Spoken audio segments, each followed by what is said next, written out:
حضرات گرامی، بڑا ہی مقبول وظیفہ ہے، صرف 3 دن آپ اس وظیفے کو پڑھ لیں، 101 مرتبہ اللہ تبارک و تعالی اس کے رزق میں کشادگی عطا فرما دیتا ہے۔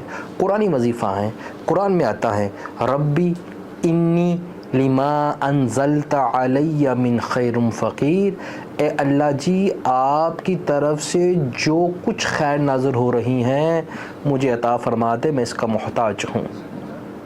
101 مرتبہ صبح نماز فجر کے بعد صرف 3 دن یہ عمل کرنا ہے، اللہ تعالیٰ رزق کے خزانوں کے دروازے انسان پر کھول دے گا۔